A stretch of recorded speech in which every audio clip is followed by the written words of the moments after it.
Alright, one second. ちょっと待って。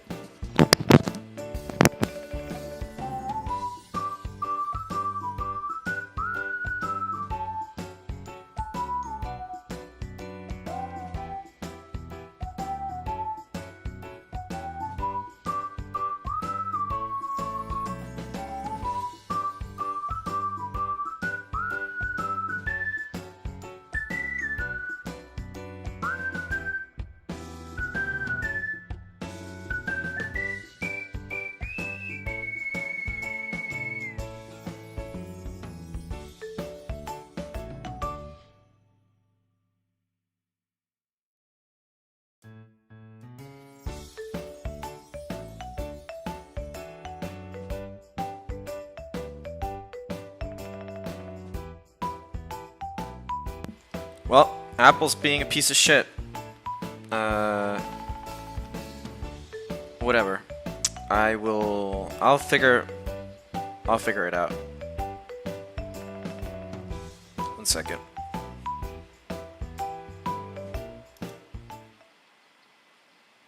Hi, こんばんは、皆さん。多分朝の人はあるけど、ね、今日はこんにちはは全部なんですけど。Yeah, so let's move to the living room. Yeah, so today we're gonna do a little bit of Japanese stuff. So my iPad's just being a piece of shit today. Because I was gonna use it to like a whiteboard kind of stuff, but it just refuses to acknowledge the program that I use for screen mirroring. It just doesn't want to, because it's like that. Because Apple, if you want to learn a phrase today, it's that Apple is trash. Apple wa gomi desu. Apple is trash. So, yeah, whatever. I'll figure it out. Even if I have to restart, if I have to do whatever. But yeah, I wanted to talk about, or maybe I gotta change my, let's go to this and see if that helps. Maybe this will work. Okay, now it wants to. Apparently I gotta be in the same internet even though it's connected. Whatever. Anyway, let's see. Let me go to chat. So, kuso. Yeah, kuso. Kuso gumi. Like piece of shit. Kuso gomi. Oh, sorry. Yeah, it's a piece of shit. Okay, so I wanted to talk about like what we're gonna do in terms of like these classes. It'll be tutoring. It's not like I'm like officially trained to teach Japanese or anything. It's just like a way of like me practicing my own stuff and helping other people learn. I am not going to teach you how to write the alphabet. That's not what I'm here for. We're gonna learn how to actually apply things and learn how to use it. I'm gonna refresh my own stuff. We're gonna begin with simple stuff today, and like, how do I say this? Like, it will be on you to look up how to write things like the phonetics, the kanji, and whatnot. I'm not gonna baby people unless it's like pertaining to what we're learning on the specific day. The book that I'll be using, I'm gonna type it now, is Genki 1 book, and I'm just gonna pin that. Okay, so if you want to find out what book we're using, it's that one, the one that's pinned. I suggest you buy it. I mean, there's other, like, it'll be out there for free, I guess, but buy it. I studied at the school where this book was written. It's a very, very good book for self-study. It's excellent. It's filled with tons of information, and yeah, it'll help a lot of you. And if you buy the physical copy, like I'm sure that's only like a physical copy that's available, but both the textbook and the workbook, they come with CDs, and they're excellent books for studying, and it's great.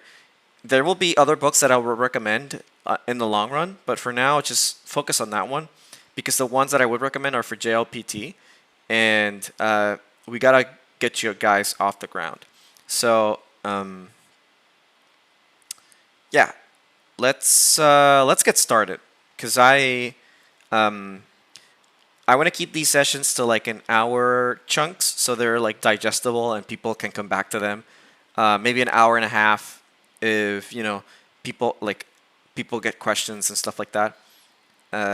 So what I'm going to do is I'm going to start with another thing for today, and just for today, I'm going to try and use Roman letters for people to be able to read.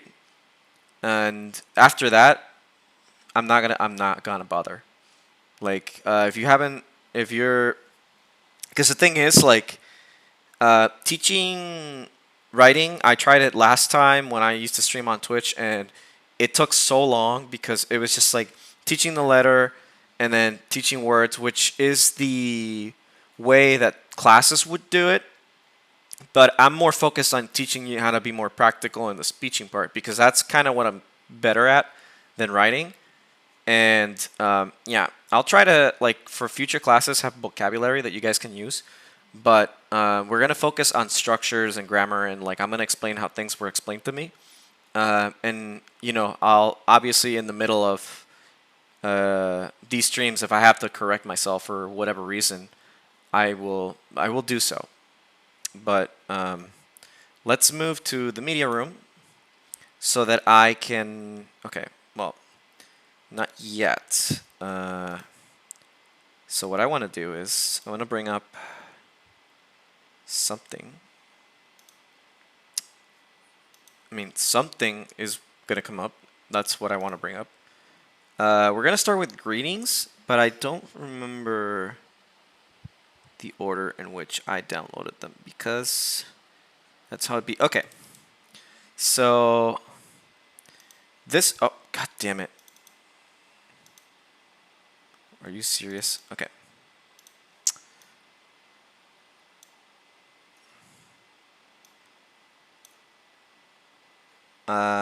Yeah, so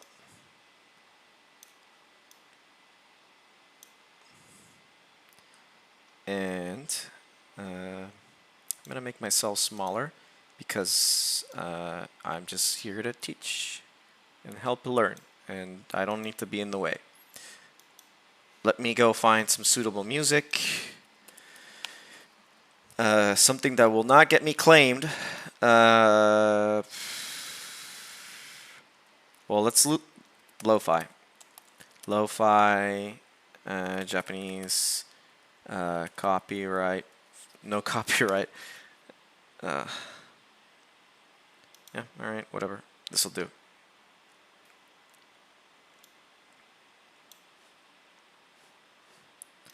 Okay, so let's start. Let's do this. So in Japanese, there's several ways to greet, but we're gonna go through the ones that are the easiest ones to learn and the most common ones. Just put in any keyword you can think of. Yeah. Okay, so forgive if I'm not looking at. Well, forgive me if I'm not looking at chat at the moment. I'm gonna. Yeah, don't worry about it. We'll figure out as this goes. I like being more informal when I teach, just because I'm not very good at keeping structure and stuff like that. I'm just going by the book and picking things that would be important to learn. So we're gonna start with greetings. Let's see. So the first one in the morning is Ohayo. Ohayo. One particular thing that I want to stress is that when you see when you see an O sound next to a U, like in here where you have yo, it's an elongated O sound. It's not yo, it's yo. There's only a few cases where it will be yo, but like 90% of the time it's going to be just an elongated sound, and that's something that you have to keep in mind going forward, that some words are different. They sound similar, but they are not the same. You'll have like a yo or a yo. So in this case, for example, you have ohayo. Like normally people will the way people pronounce it, it'll have like a small tsu, ohayo. So it's like ohayo, ohayo gozaimasu, ohayo. And this is the informal way to say it. It's like good morning. This is to family, to friends, to people that you're kind of acquainted. And sometimes, like, just generally, if you say ohayo, it's accepted. But if you're speaking to someone that's older than you, that's not your family, or someone you have a great deal of respect, your boss, a stranger, where you draw something and chat tries to guess it. It's a little bit, I'll look into that for next time, for sure. Remind me of that after the stream and I'll just bookmark it. Well, okay, so again, ohayo is mostly for people that you know. And people that you're close with or you know, or like in an informal setting.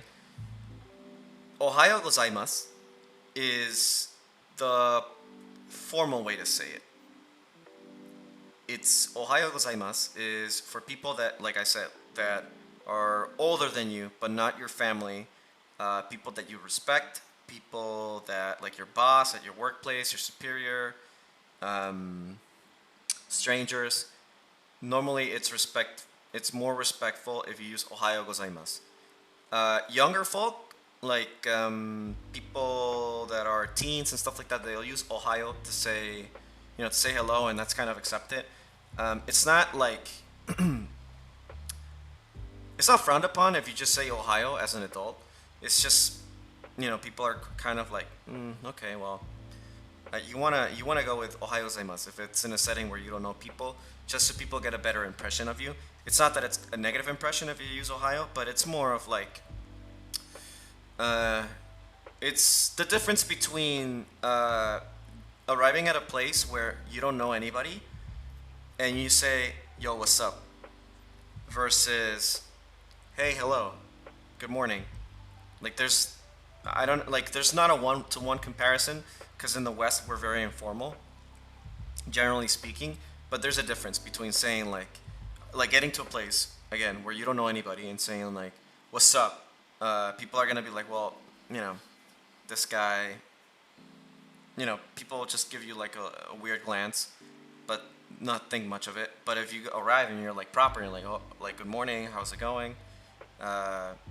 It's a better impression. So be careful when like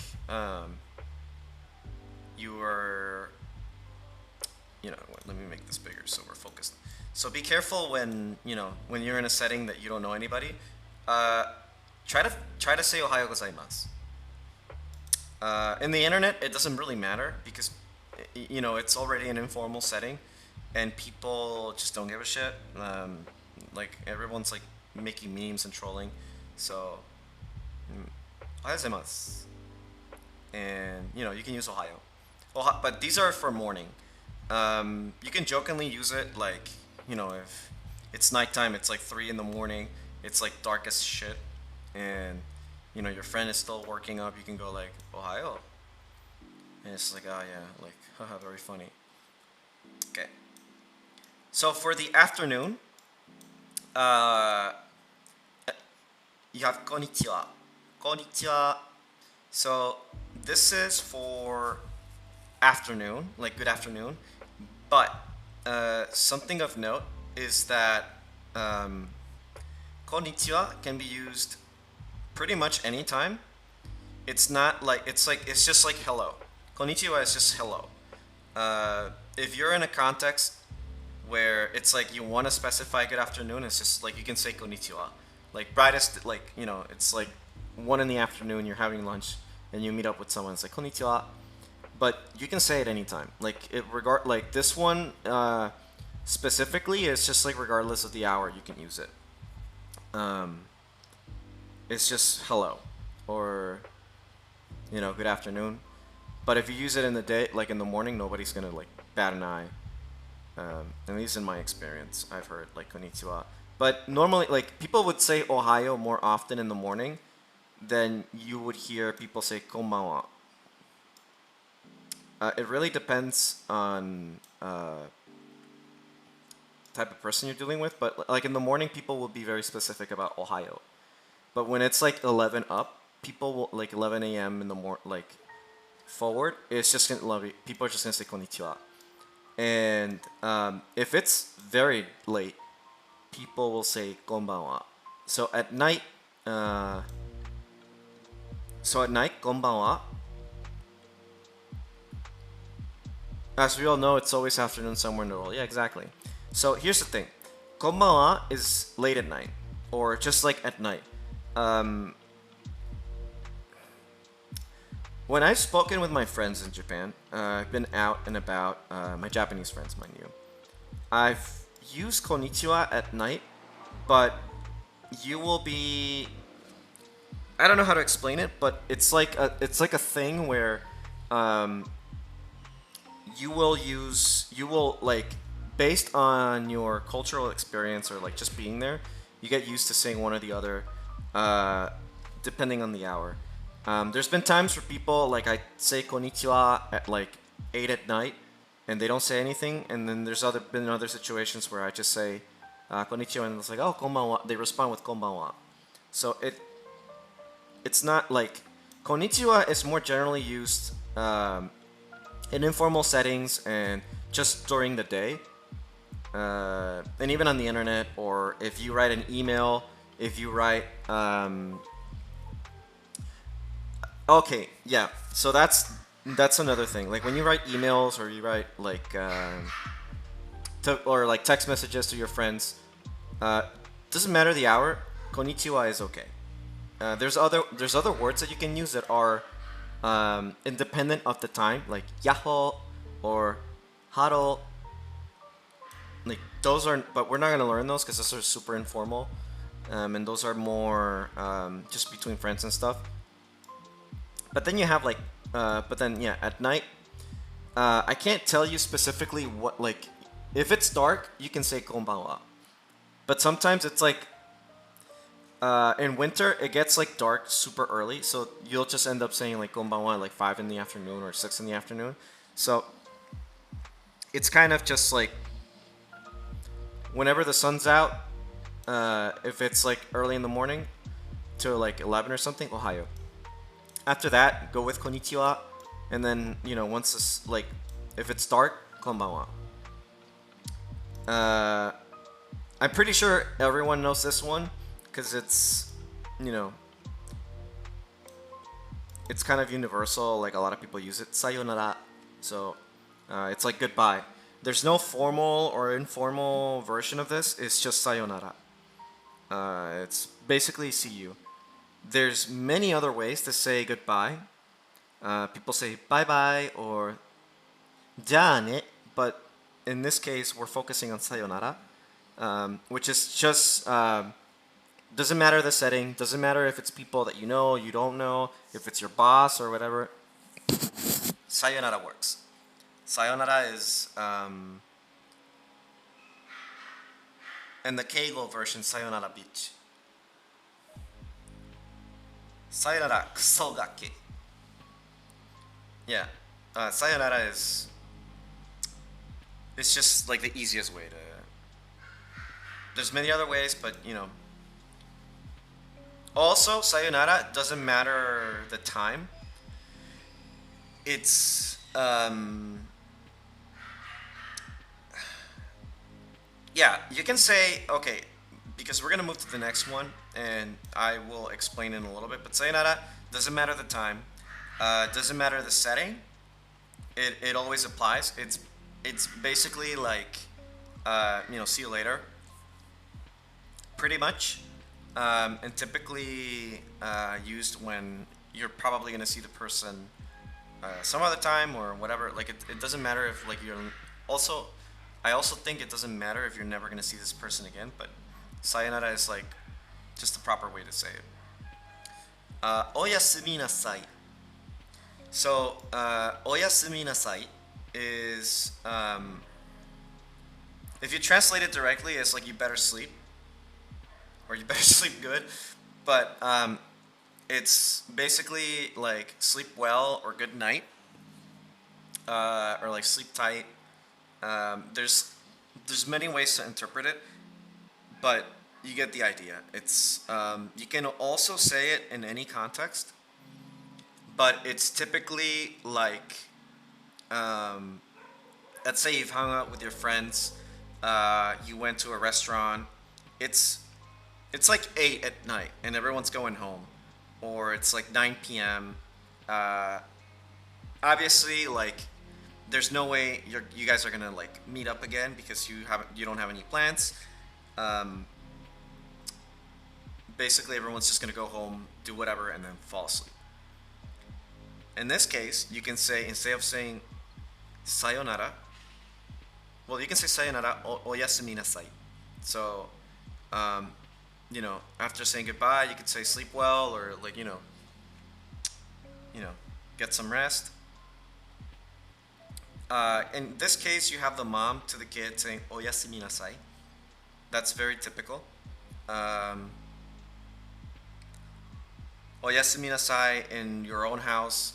Here's the thing: in your own house, if you're whoever you're living with, be it your parents, be it significant other, your dog, whatever, you wouldn't say sayonara because you are, in the case of sayonara, you are parting ways. You're not gonna see this person the same day again, or you're gonna see them way later, or you just it's gonna be a while till the next time you meet. So in this case, sayonara would be okay. But if you're gonna meet, if you're at home, it's kind of weird to say to the other people that you live with, like bye bye, or see you, before you go to sleep, or like if you leave, like it's weird, right? So you normally say good night. So instead of like saying goodbye, you would say oyasumi nasai.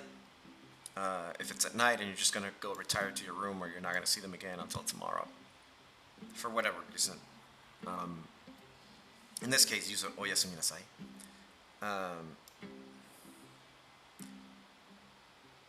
And yeah, this this isn't formal or informal. It's just general use. You want to. This is the informal. Okay, well, the informal way to say it, now that I catch myself, is oyasumi. Oyasumi. That one's informal, and you'll see it plenty.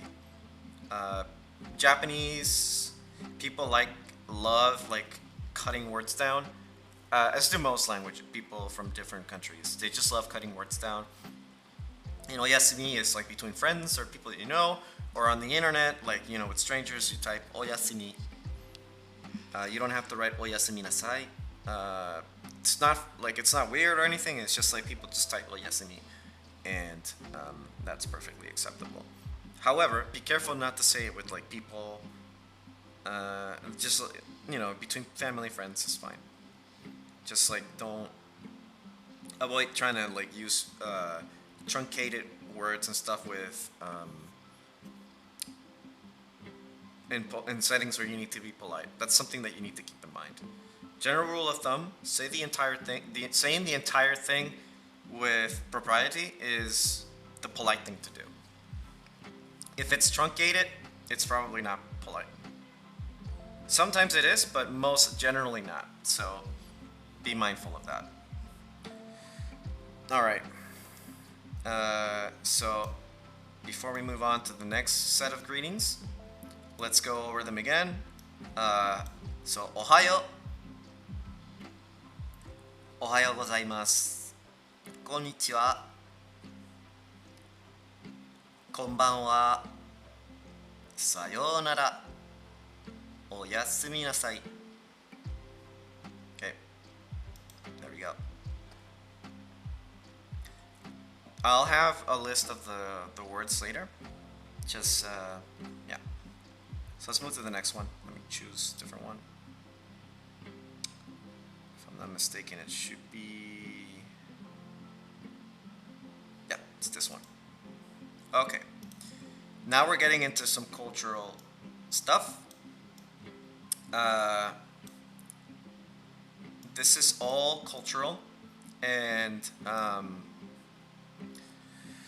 there's a cultural note that I'll read that does a better explanation of it. But generally speaking, when people in Japan, when they leave, they say "itakimasu." If it's a place that you live in or you frequent, like let's say.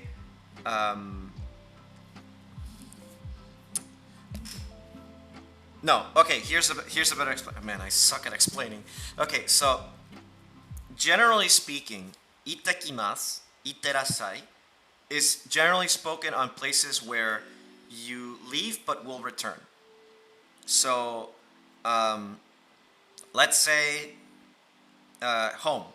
So obviously you're gonna come home at some point. So normally you say itakimasu, and the person that lives there, presumably, or the other person at home, will say iterasai. So itakimasu is basically, hey, I'm going out, and then the other one is, okay, be safe, come back soon, or come back to us. And this itakimasu can be used, for example, you're at work. It's let's say 2 o'clock in the afternoon, and you're going to have lunch with co-workers or something, or it's your shift to go have lunch. But let's say yeah, I think the Terminator says itakima. I'll look that up, but I think they did that as a joke, but I don't remember. I've never seen the Terminator in Japanese, but that would be pretty funny if they did, and it would make total sense. Anyways, so itakimasu, let's say it's at work. For example, I worked at a school, and the fuku kaito, the vice president, or the vice principal, he normally had some stuff that he, like the principal, like normally he was just like, the kaito, like normally the principal, he was normally like working at the school and like overlooking shit. Fuku kaito, or the vice principal, was the one that gave face to everything, and he was always like personally tending to matters related to the school. So in sometimes he would leave at like 3 in the afternoon, but he was gonna come back in like 2 hours. So if he had to go be somewhere in the middle of work or in the middle of the day, he would go itakimasu, and everyone that was presumably in the room would be iterasai, because he was coming back, and everyone was like, well, come back to us. You can say that, like, not even jokingly, like if it's a place that you're like there every day, and you know you're gonna come back the next day or something, like you can say itakimasu, and someone will say iterasai. It's not wrong to say it. It's just not, you know, like if you're gonna go home, you say sayonara. But yeah, that's kind of like the explanation for itakimasu and iterasai. And the context. Oh, he doesn't? Okay, yeah. I will be back. Yeah. Okay. So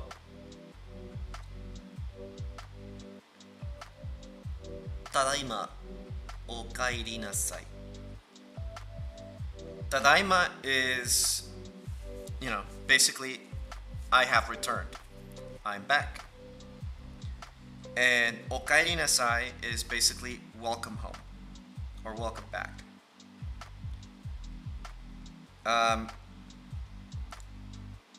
Yeah, it's basically this, like the same place you left, and that you heard iterasai. When you arrive, it's very polite to say tadaima, or just like come back home. Like, you know, I returned. So I have a beautiful anecdote that when I did study abroad in Osaka, I had a very strict. She wasn't strict because for the sake of being strict. She was lovingly strict, and she wanted me to learn the ins and outs of Japanese society. She wanted me to be like one with the culture.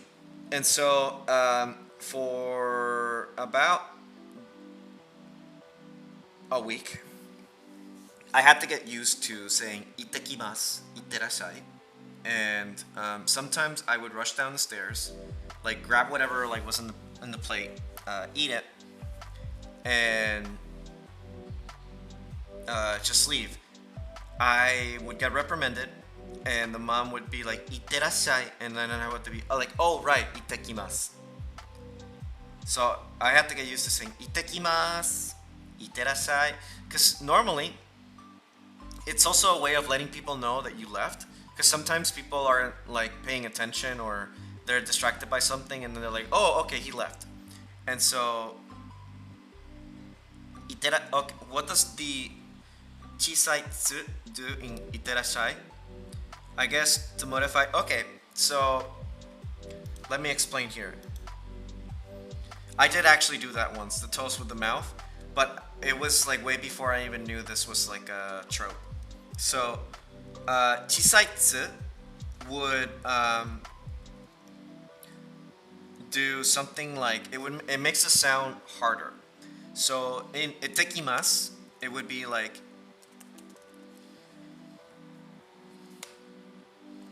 instead of "ittekimasu." Chisaitsu normally, if you write it in Roman letters, it's like double the consonant. It's a hard sound. Rarely do I see it with vowels, because with vowels only, you will have like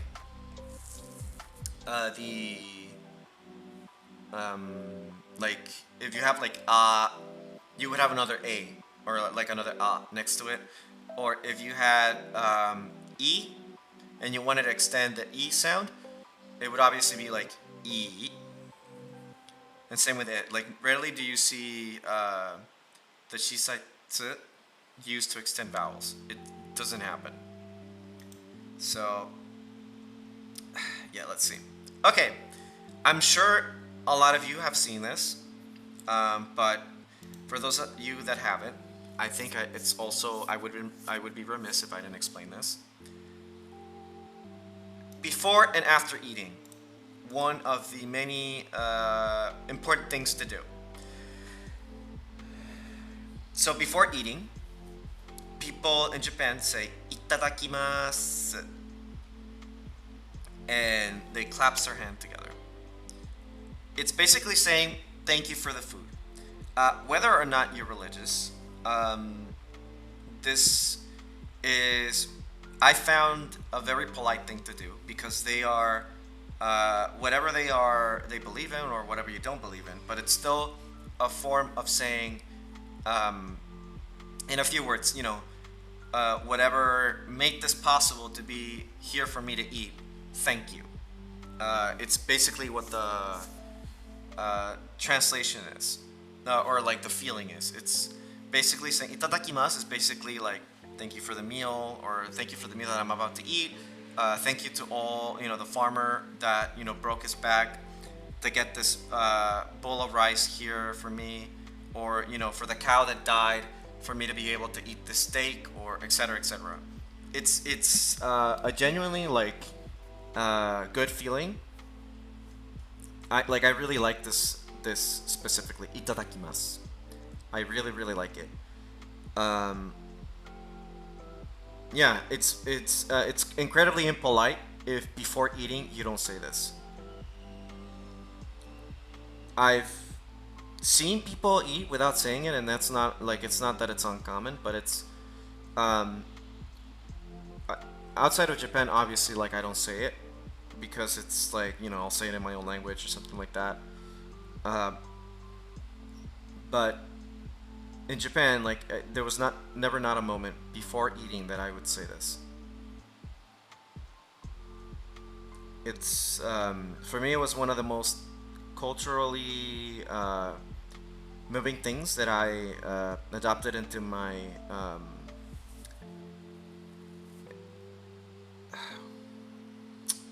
I guess into my personality. It's just being grateful. Like a lot of stuff in Japan is just like showing gratitude, and that's something that I really enjoyed learning from them. Similarly, after eating is gochiso sama. So it's basically saying, again, thank you for the meal. This was very delicious. And I enjoyed the meal that it was served to me. Like, this was good. How do I word this? So when you go eat somewhere, let's say you go to a restaurant and the waiter's there, or like someone from the staff is within earshot. It's generally polite to, when you go pay, to the staff member, you say gochiso sama, saying like, thank you for the meal, it was very delicious, or thank you, I enjoyed it. Obviously, if you didn't enjoy it and it was shit, you probably don't, you probably still want to say it, even though like it, like you don't want to, but you want to be more polite than whatever slop was served to you.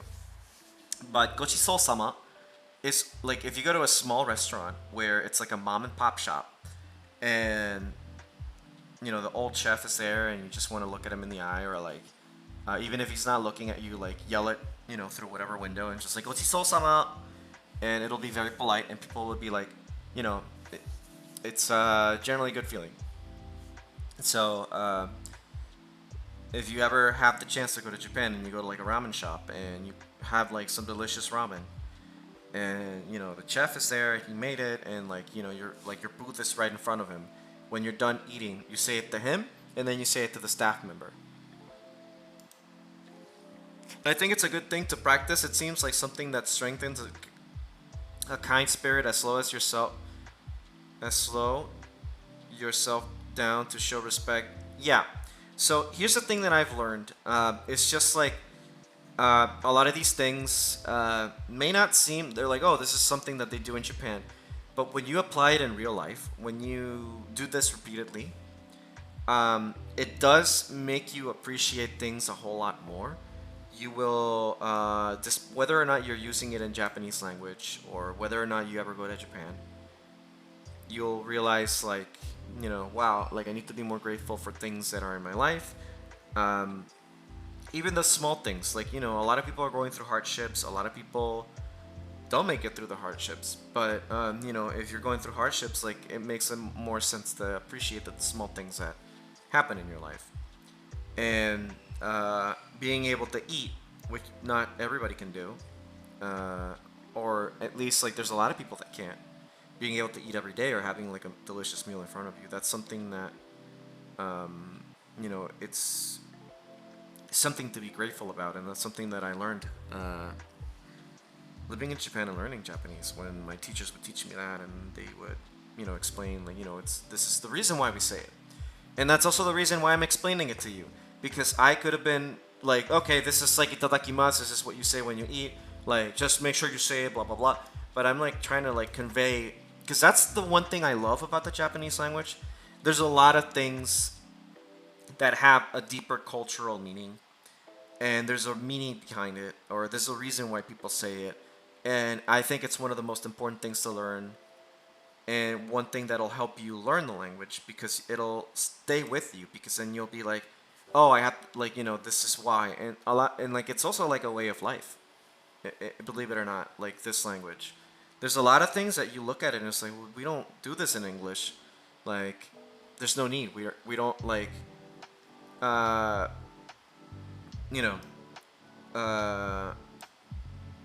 there's a lot of things that sound awkward when you say it in English, because we're not used to saying it,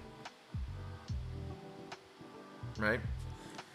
So, I want you to be more conscious when you study Japanese. It's just like, when you see something, sometimes that seems weird that they do it constantly. I mean, there's a reason why, and I think it's important to figure out why. Okay, so はじめまして。どうぞよろしく。はじめまして is like nice to meet you. So it's like はじめまして。ローゼンと申します。どうぞよろしくお願いします。So, in a greeting, はじめまして is typically used for people that you don't, like you've met for the first time. The setting or context is not relevant, at least in the はじめまして part, because that's both formal and informal. It's not keigo, mind you. In keigo, we're not going to learn. はじめまして when you walk, when you do your jiko sokai, self-introduction, you typically will open up with はじめまして and はじめまして will be your greeting. So let's say you walk into a classroom, you're new, and you want to introduce yourself. You'll be こんにちは. You don't have to do, well, actually no, you don't want to use こんにちは. You can say like おはようございます、はじめまして. Good morning, nice to meet you. ローゼンと申します. I am called Roz-kun. どうぞよろしくお願いします. The お願いします is the formal part for どうぞよろしく. I'm adding it because I think you guys are smarter than that. どうぞよろしく is just not formal. It's like between informal and formal. It's just like a nice middle ground. If it's in a work setting and not a classroom setting, you want to use お願いします, which is like you tack it on something, and we'll learn later why to make it more formal. But どうぞよろしく is basically I will be in your care now, or please look after me, or please take care of me. That's kind of like the direct translation, but it's another way of like, it's like an extra layer of like, I look forward to, interacting with you or whatever.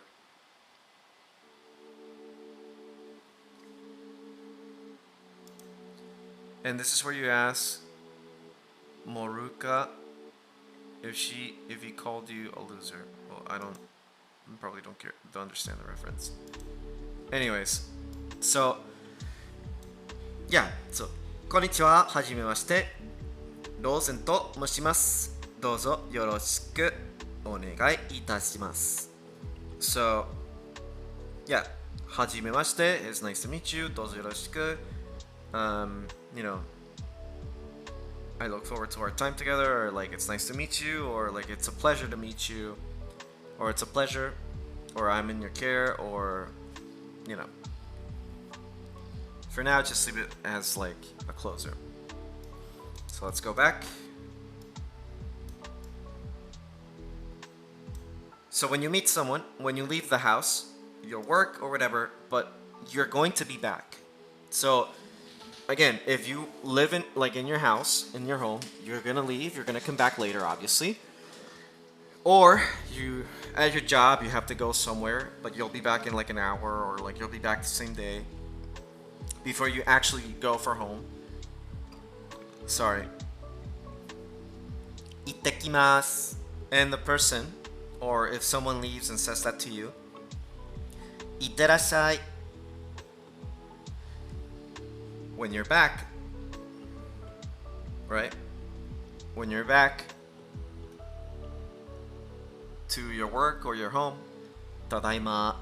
Or if someone comes back and they say ただいま, おかえりなさい. Just like, I'm back, welcome back. Before you eat, remember, いただきます. I'm grateful for what I'm about to eat. I'm grateful for everyone, that made this meal possible. And when you're done eating, to show gratitude and that you enjoyed the food, ごちそうさま. ごちそうさまでした. It was good food.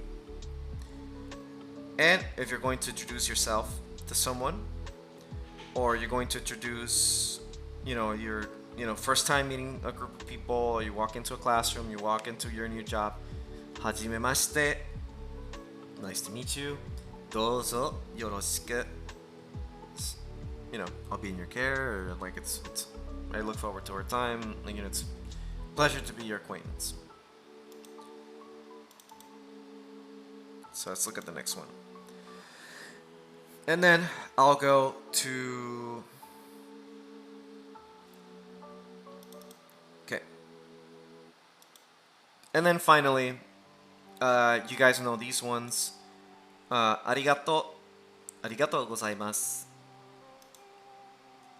So, allow me to explain something. Arigato is for people, it's informal. Not super informal, but not generally used with strangers. People you have like a semblance of having like acquaintances, people that your family, your friends, people at your job that you know, that you see every day. Arigato is okay to use. Now, arigato gozaimasu is used for people that are strangers. You barely, like literally barely know. Senpais, or you know, your superiors or older people, or yeah. So in that, like, it's the formal sense. So arigato gozaimasu is the formal way to say thank you. Arigato. So arigato, thank you. Arigato gozaimasu. Thank you, but formal. So here we have, oh boy, what did you grab? Okay. Here. Sumimasen is excuse me or sorry. More so excuse me than sorry in this case. Like, oh shit, I'm sorry. Like here she's like, she stepped on the guy's like sumimasen, and the guy's like, yeah. Hai and ie are yes and no. Ie here looks like he's saying no, but ie has a different use in this case. He's saying like, oh no, it's fine. Like, no, it's okay. Don't worry about it. This is, I think, a little bit informal, but yeah.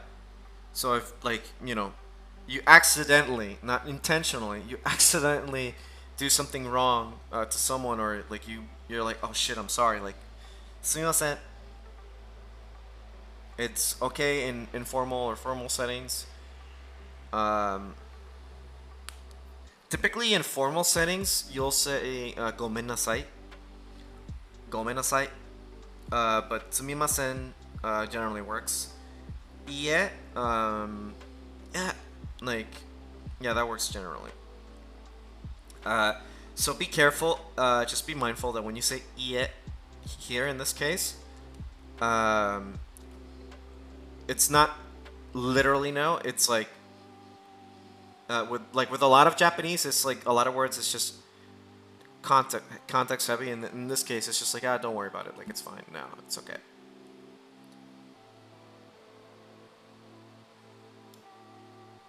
But yeah, so arigato gozaimasu. Ie, sumimasen. So it's like, sumimasen. Ie, daijoubu desu. Okay. Okay, so let's look at tango, or vocabulary.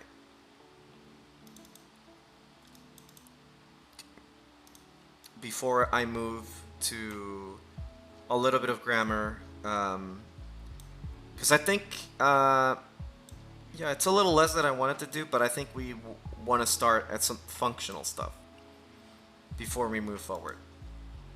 So basically, here's the stuff that we learn, right? So ohayo, good morning. Ohayo gozaimasu, good morning, polite. Konnichiwa, good afternoon. こんばんは good evening. Now, here's something that I want to talk about. Very important. If you're familiar with the phonetics, which I'm hoping at to some level you are, this looks like ha. You see here, ha, ha, but here is wa. It's because here it's a particle and not necessarily part of the word. And it gets complicated, but you're just gonna have to accept. You're just gonna have to accept that it's how do I say it? You're just going to have to accept that it's that way. Like with a lot of Japanese, it's the way it is, and don't bother understanding why. When it's a particle, it's wa. When it's not, it's ha. And so in this case, konnichiwa, that's what it is.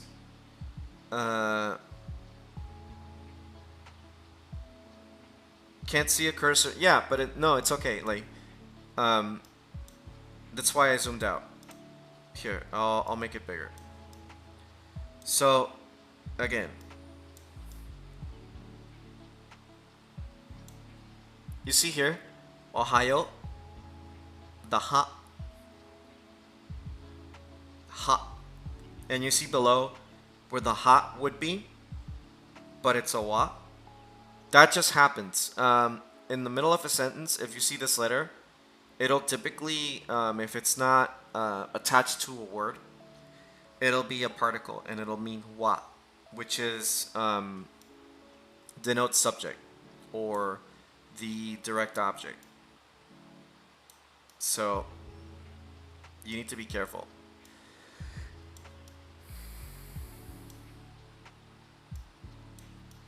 And it's just like that. You'll just learn. You'll learn to live with it. It is what it is. Okay. So let's keep going. So, konnichiwa, konbanwa, good evening. Let's see. Sayonara, goodbye. Oyasumi nasai, it says good night.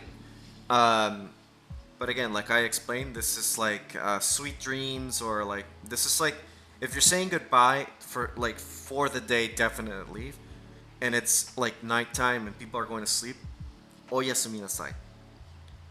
Otherwise, if you're gonna see them like sooner rather than later, or it's like early in the afternoon, or it's like midday, sayonara. Arigato gozaimasu. Sumimasen. Excuse me, I'm sorry. Iie. No, not at all. See? Itakimasu. I'll go and come back. Yeah, but that's like the literal translation. It's like but it's what it means basically. Itterashai, please go and come back. Like, see you later. Like, we want you back. It's kind of the feeling. Tadaima, I'm home. So here's something that's also important to understand. Tadaima is like sometimes a sentimental scene will happen when coming home, that someone says tadaima and you hear okaeri nasai. It's because like coming home is such a when you get home, like I'm home finally, or like you have someone to come home to and you hear okaeri nasai. It's typically like an emotional moment. So yeah, I mean, obviously not like every day, like you get home and like if you go to work and you say tadaima, like it's just gonna be like okaeri nasai, like it doesn't matter. But yeah. Itadakimasu, like I said, thank you for your meal, and like I went over it. So gochisou sama, thank you for the meal after eating. Hajimemashite, how do you do? Dozo yoroshiku, nice to meet you. Now, these are not necessarily interchangeable. Hajimemashite is also not necessarily how do you do. It's basically like, you know, when you meet someone, you say like, how do you do? Like, nice to meet you. はじめまして is like 始める is a verb to start. So it's like はじめまして is just like a new beginning. Like you're beginning to meet this like these people, or like it's a way to introduce like a new moment. Like はじめましてどうぞよろしく nice to meet you. You know, just take my word for it. It's kind of what it is. Also, 1 second.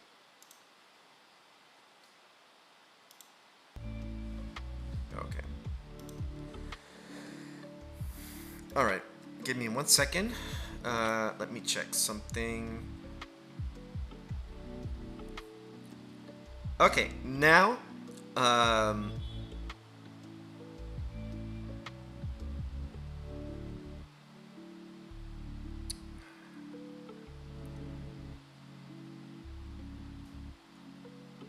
okay, so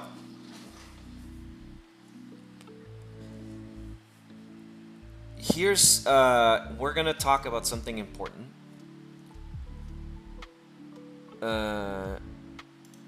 Let me open up chat. See you. Okay, so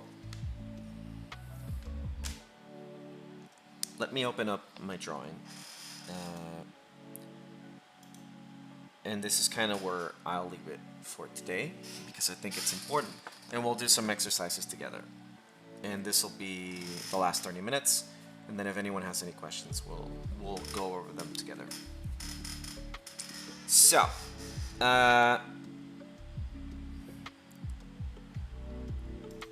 here we have, let's see.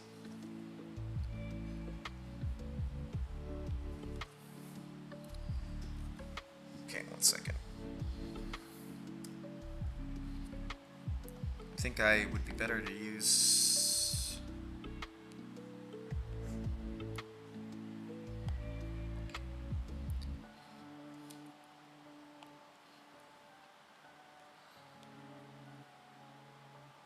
I had a marker. Okay, there we go.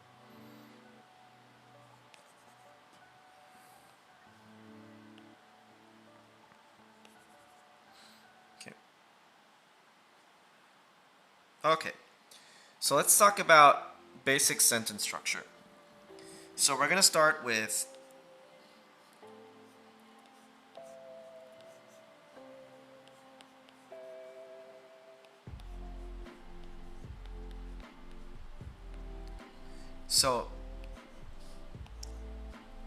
X は Y です。So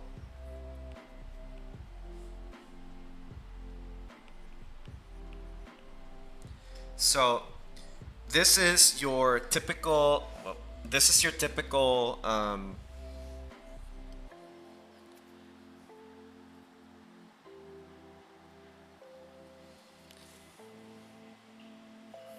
okay, so this is like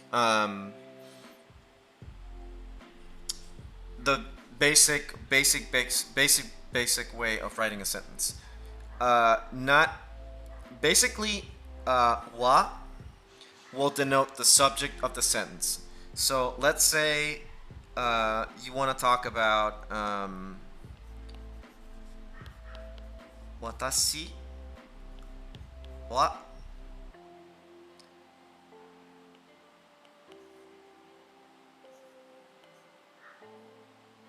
馬です。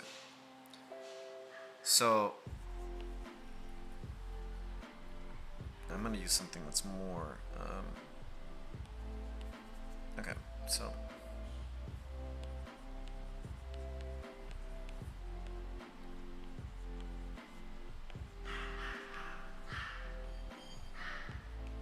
so here we have I am horse. So uma is horse. I am horse, right? Or I am a horse in this case. The wa here states what is the subject, or what is the what the sentence is about. anything that goes after wa, right? For your sake, we're gonna keep it this way for now. Anything that goes after wa will directly modify or add information about the subject. So when we start the sentence with the particle with watashi wa, we are already indicating that this sentence speaks about me. And anything that will follow this is basically either adding information or explaining something pertaining to this, to the subject. So wa indicates wa is an important particle. And later it gets more complicated and whatnot. But watashi wa uma desu. I am horse. Now, here's something that you cannot do in English, but it's absolutely valid in Japanese. You do not need to specify the subject. So, instead of me having to say, obviously, like, depending on the context, if you say something without a subject, it may sound weird, but in a lot of cases, you can just omit the subject. So if I wanted to say the same thing, I can just go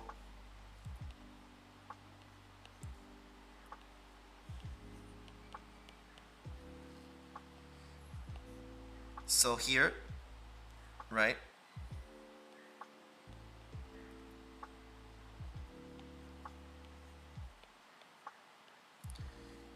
It's basically I am a horse.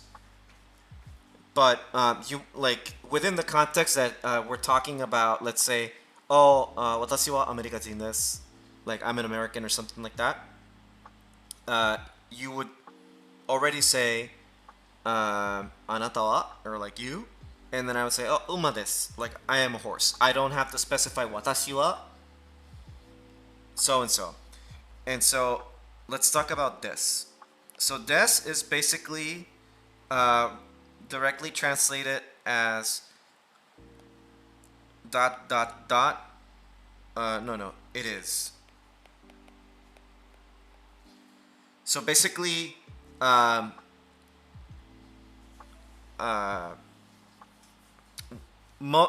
not all the sentences, like you hear a lot in anime and stuff like this, right? There's a point of what it's kind of like a verb. It is. It's kind of like the verb of it is. It is this. So in this case here, I am. It would denote that I am. So this would be the verb am and I.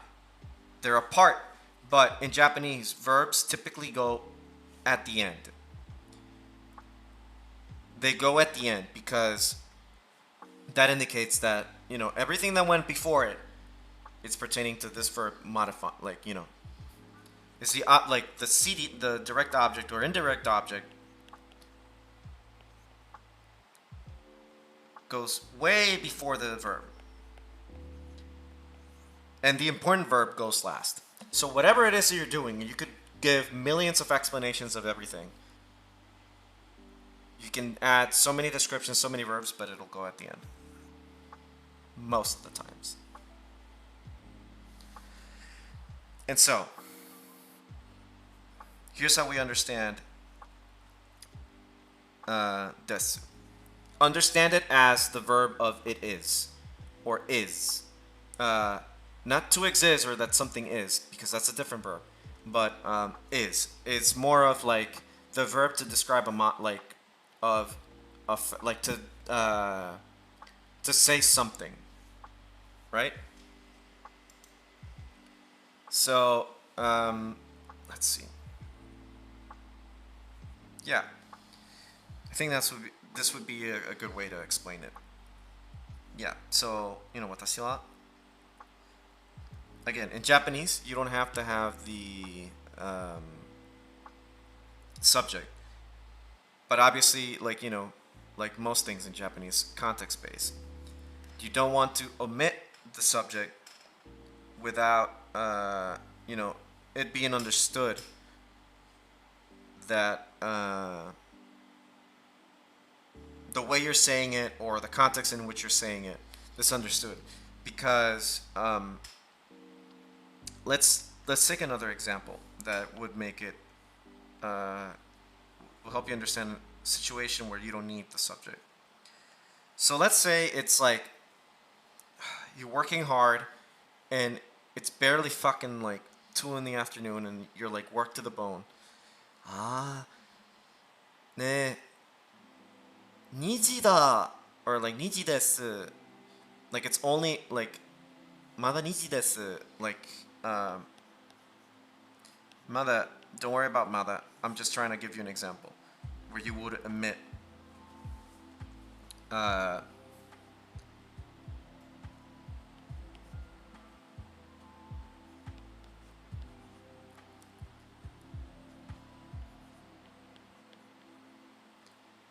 so you would have yeah, that's right.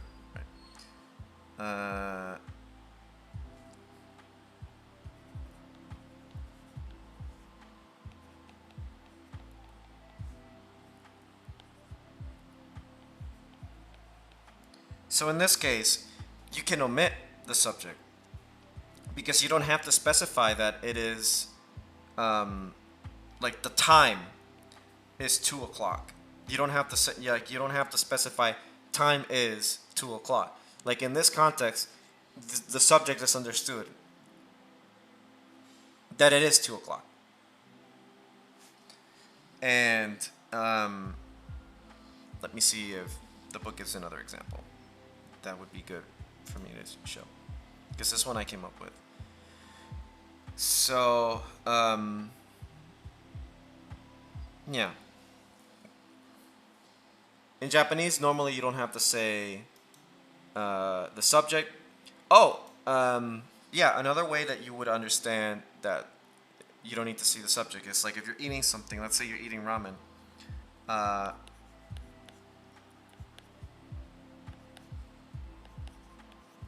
Don't worry about particles. I'm trying to make a point here.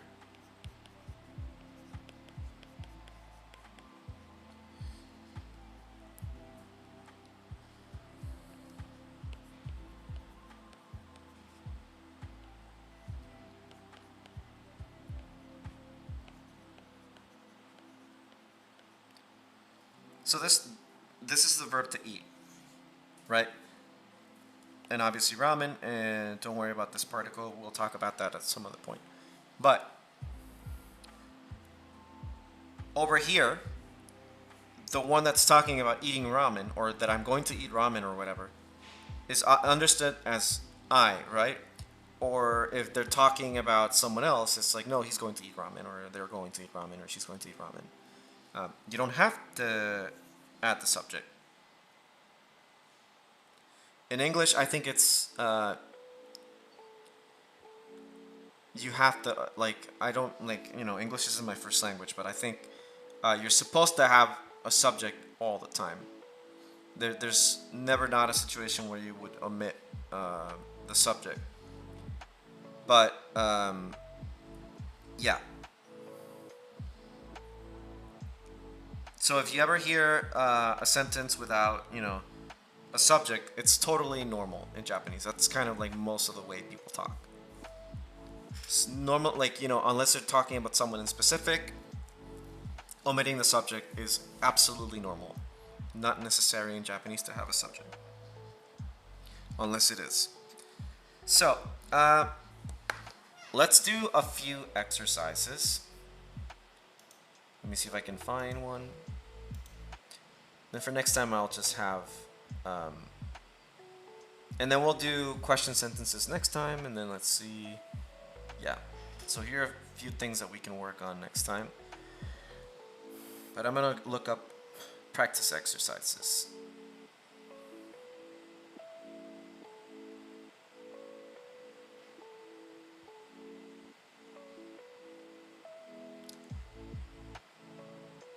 No.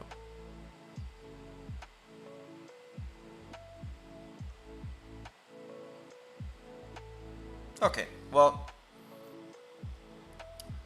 I will. Here. I'll just do it myself. You'd only omit the subject in English when you're talking in a very informal, accented way. Yeah. So, let me write a few examples.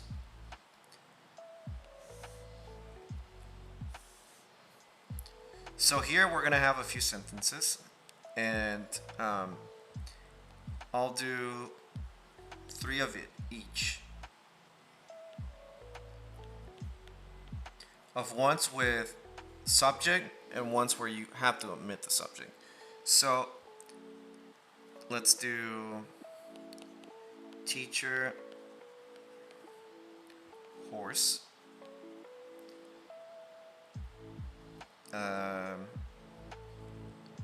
Let's say student.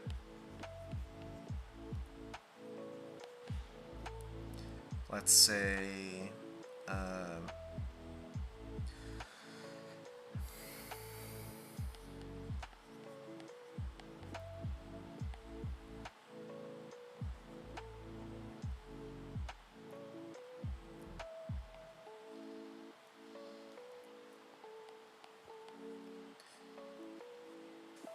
and don't worry if you don't know the vocabulary. This is more of like, I'm gonna do it with you guys so that you know when we will, you would omit some examples. So let's say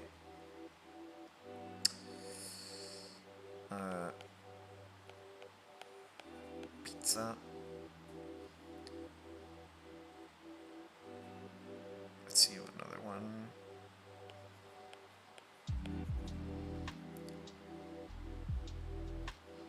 And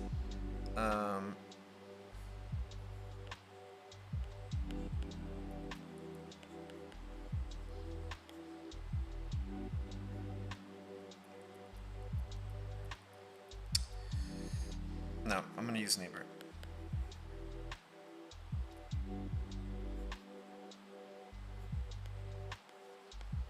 Okay, so let's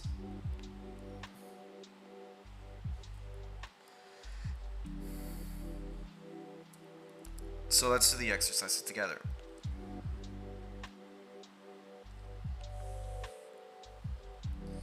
So for the first one,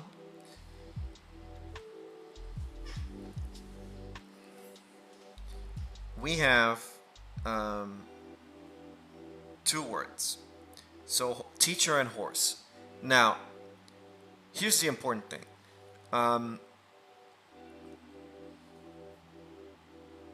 In this case, it's completely reversible because we're talking about me. But if we're going to talk about from your perspective, we need to denote that you are not a horse or you're not a teacher, correct? So it would be incorrect to say sensei desu, uma desu. It would be okay for me to say it,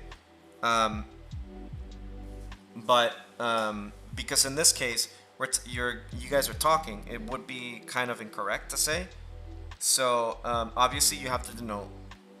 So obviously we're gonna start with wa, right? And then let's say horse is teacher. So uma wa sensei desu. So again, here we're talking. We're setting the subject, which is the horse is, right? With the verb. And so what is the horse? A teacher. So uma wa sensei desu. See? So in this case, we're talking about me specifically. I am, so uma, the horse, is the teacher. So in this case, you have to denote the subject because otherwise it would be confusing. Sensei desu, unless you're like pointing at, at me specifically. So let's go to the next one. Now, because you're the student, you don't really have to specify that watashi wa gakusei desu. It's not important. I understand when you look at me, oh, gakusei desu. Oh, okay, like, you're the student. Okay, I get it. So in this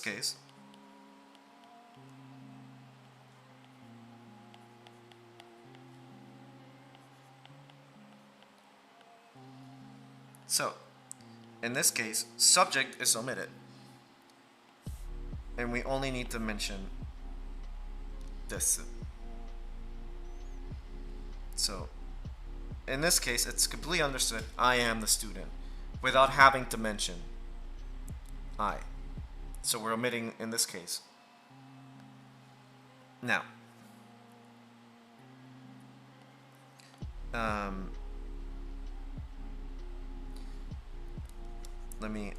messed this up. Now, so,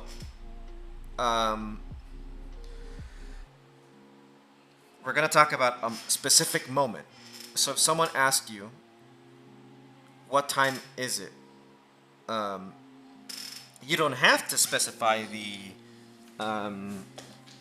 subject, because depending on your response, it is understood that the present moment, when you look at your watch or your phone or whatever, it is the time that you're about to describe.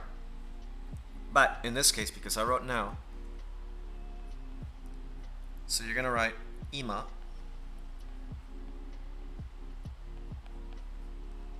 So now, ima wa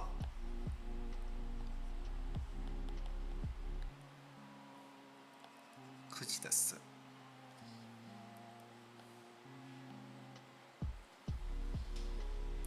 Second. Something cropped up. Yeah. So, ima wa kuji desu. Right now, so you're talking about this specific moment, or this, or now. Now specifically.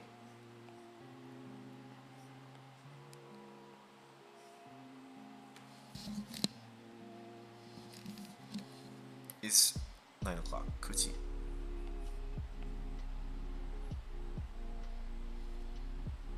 So you're specifying something. Sometimes wa can also be used to specify things. Like in this moment, right now, it is this. When you want to make an emphasis on something. Because sometimes, like, even like in regular conversation, you can omit subject. But if you want to make a more, if you want to be more poignant about something, or you want to, like, focus on a specific thing, there are sometimes that even when omitting, by including it, you are drawing attention to it. So, I mean, this is a minor case, like ima wa, like right now it's, but yeah, it's just like something to keep in mind.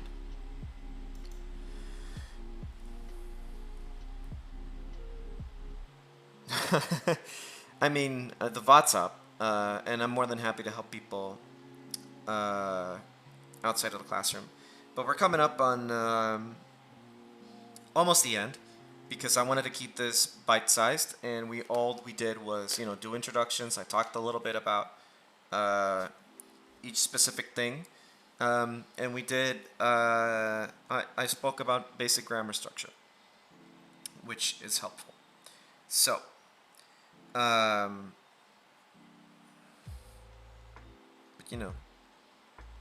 extra hours with the teacher. So, 4 and 5.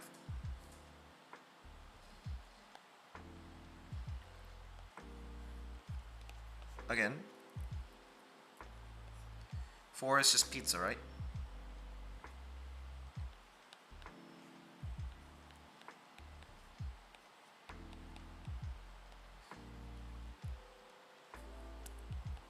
So we omitted the subject here.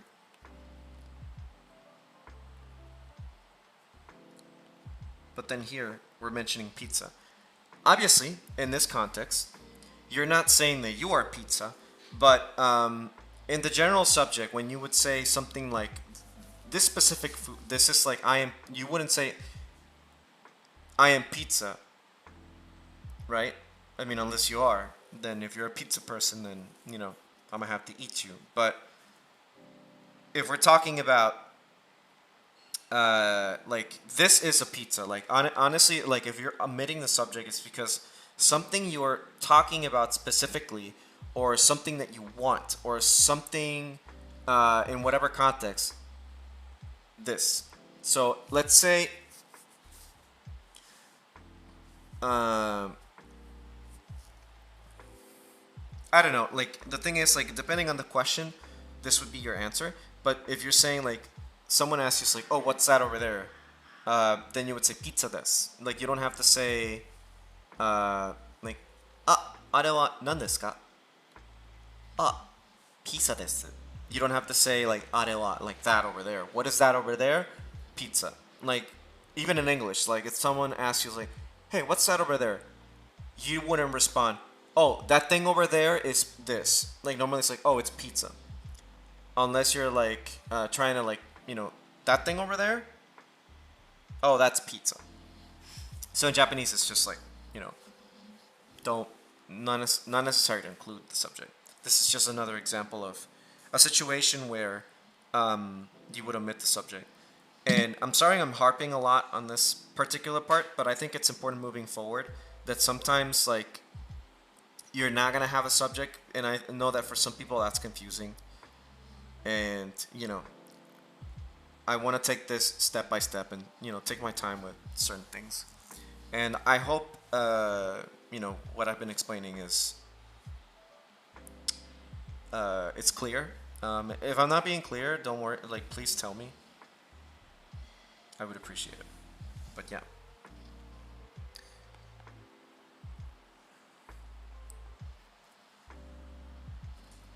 I think maybe the last one. We can skip this one. Yeah, this one. Let's just do. Okay. So I wanted to do the last one.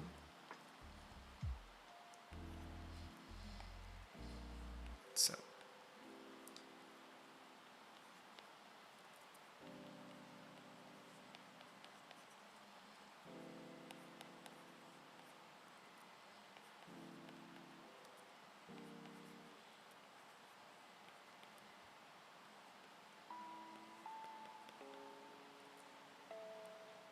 So,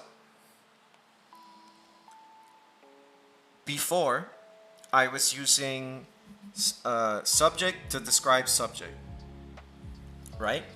And here's where things get spicy. Now we're using adjectives to describe things. Because before, I was just saying something is this. And I was basically using a subject with another subject. Now, with adjectives, we're actually going to be using what adjectives were made for, to describe. However, adjectives, depending on what you put them, serve a different purpose. But we're only going to observe the simple case, this instance, because I'm going to confuse you guys if I, explain what would happen if I put the adjective somewhere else. So, tonari-san is neighbor, or the person next to me. I'm sure you've heard san before, which is normally Takeshi-san, or Rumiko-san, or like for example, someone in the chat, Kinkaru-san. So it's normally used informal and informal, but it's normally used to describe people on your same level. So anyone that's on your same level or someone that you don't know, their name plus san is good. Tonari is next, but because I'm talking about neighbors, tonari-san, so neighbor. Wa?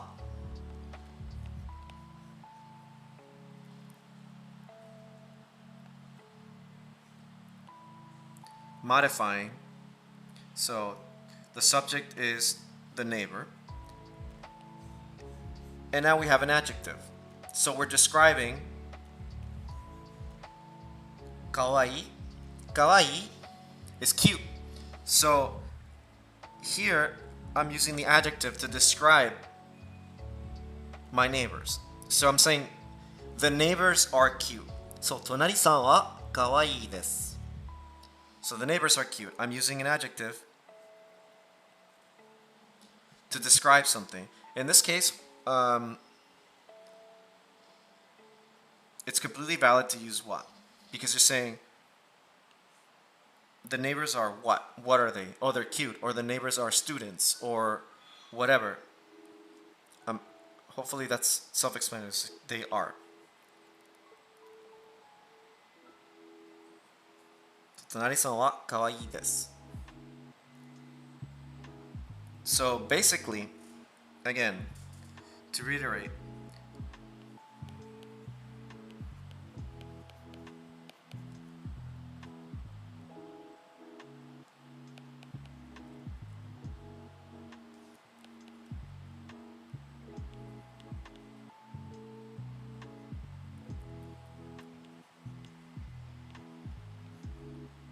actually, let me use a different color.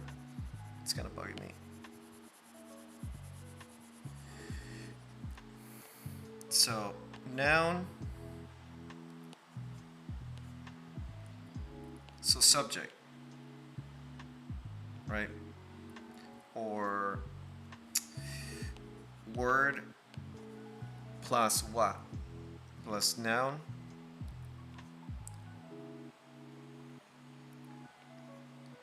Adjective.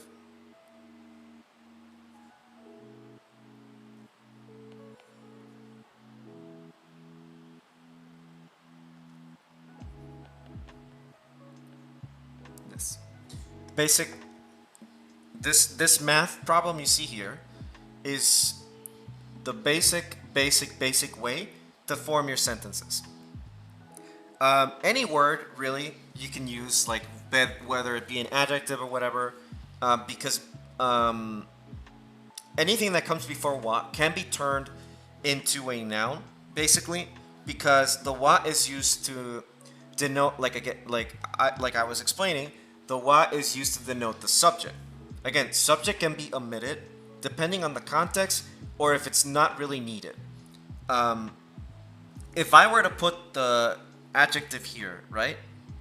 Like if I were to put kawaii wa, then basically I've already turned kawaii into a noun. So cute, and whatever follows is I'm probably talking about that word. So what is cute, or whatever. So kawaii wa tonari-san desu. So what is cute? Oh, the neighbors are cute. Like cute is neighbors.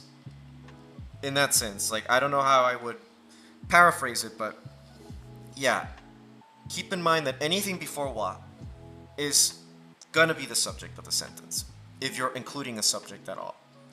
And then whatever follows after that doesn't matter. And then ends with this is basically the end of the sentence, and you're saying this is. So, nani nani, nani nani, tararara, desu. You're saying this is. Like we said earlier. So, 学生です. I'm a student, or in this context, it is understood that you are the student. However, because you're talking to someone else and you're not the student, and you want to refer to, like, let's say you're in a classroom, you're new, and the other student asks, like, who is he? Like, who's the teacher? Uma wa sensei desu. So the teacher is the horse is the teacher. Or sensei wa nan desu ka? Sensei wa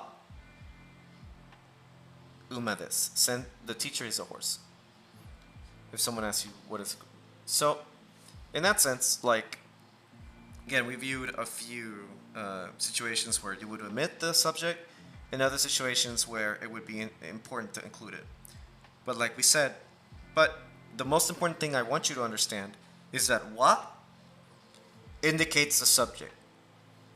Sometimes it won't be the singular subject and it gets more complicated. But for now, whenever you see what, understand that the sentence is gonna be about that specific subject.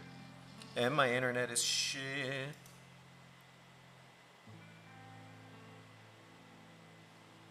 My internet's shitting itself, I think. Okay. Well.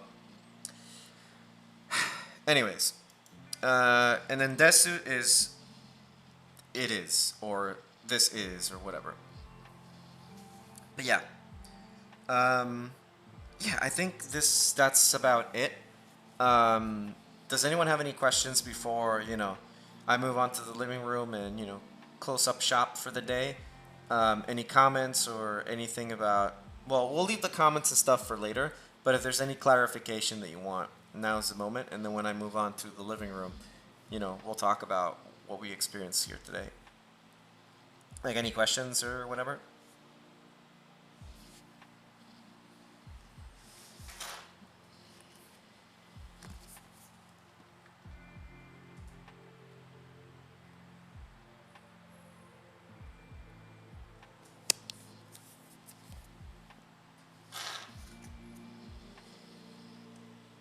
I don't have anything? All right. Yeah, I mean, today was a simple class, so,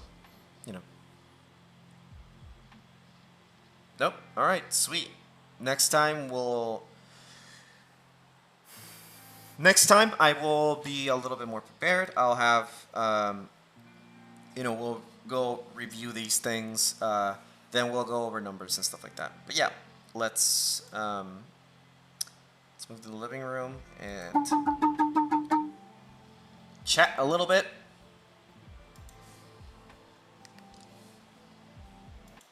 Okay. All right. Let's go to chatty chat in the living room. So, give me your honest opinions. What do you guys think? Points of if there's anywhere I can improve, or if you guys think this method of teaching, or like if like things were clear, like just give me your comments in general, because that's kind of important to me, because then I can take it where I should.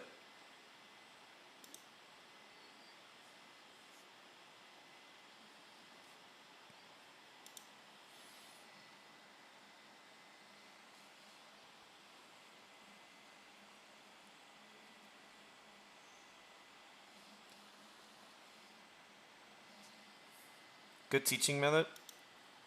I mean, it's more of tutoring. I'm more interested in just having what's the way I should describe it? Just having a more like relaxed method, because I'm okay with fucking up in this setting, because then I can just look up and be like, oh, I was wrong. I think it's pretty good. But I had to step out for a moment to deal with Discord scam bots, so I will have to rewatch a bit later. All right. It was super clear, less confusing than some Japanese classes I've taken. Oh, that's good. That's good to hear. Yeah, so the way I'm teaching it is basically, if you're kind of late, the way I wanted to teach this is basically from a cultural mindset of how I learned things and the way I've been using them, and just trying to relay my living experiences from Japan to like directly via the language. And I'm taking also a cultural approach, because some things are better understood if you kind of get the cultural context of why some things are this way. It's obviously not applicable to all the situations, but in a great deal of cases, you will it will be very helpful to know. And yeah, I'm taking this also through the more practical sense, because there's some stuff that it's gonna come up ahead that I'm just gonna be like, yeah, no, you're not gonna use this, or it's not very important that you know this at the moment, or we're not going to be like, I'm not expecting people to be able to take a JOPT class after this, like a test. Like what I want is more of a community right, of people learning Japanese because I love this language a lot, and that you kind of like open your mind to it, and like again, it's more of a tutoring session than it is a proper class. And I'm going to be using the self-study book Genki 1 for a period until we are not using it, and we're going to go, learn how to basically use the Japanese language. And so, it's up to you to decide how you keep studying and stuff like that. I'm not going to slow down for anybody. Unless, in class I have to re-explain, or like not in class, it's just like in the session or the stream, I have to explain something again. And in that case, I would be okay with it. But in general, I'm not going to slow down because, again, this is more to try to motivate people to study Japanese. And because these streams are archived, you can just go back and rewatch it if there's something that you're stuck in. And because I'm very slow, I'm going to take advantage of that.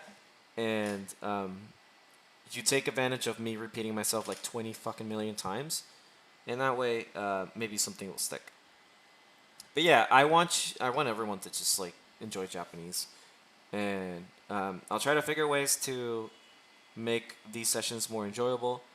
I'll try to keep these on Thursdays, but again, like I'll try to not set hard timelines and stuff like that, because I'm not a master of my own time generally. Like there's a lot of shit, especially now that we have not to be very to openly discuss private matters, but we have like some sort of like a family emergency that something happened, and right now like it's nothing. It's not problematic for me, but it's more of like there's just some family duties I have to tend to because of this, and so I don't know how flexible my schedule is like this week. It shouldn't be a big problem, but I have to otherwise be present. But anyways, I'll try to keep these on Thursdays or between Thursday and the weekend, depending on be flexible about it. But yeah, I think there's other people helps with motivation. Yeah. So I need to pick up the slack of my own studying. I'm a little higher end, obviously, and just been so busy. But hopefully, the next coming days, I pick up where I left off last week, and I continue leveling up. But yes, みんな今回でありがとうございます。次は多分来週ですけど、まだ知らない。多分木曜日な。じゃあ、皆さん、土曜日でね。So everyone remember Saturday is Final Fantasy Tactics stream. It's going to be a long one because I want to see how far we can get with that game.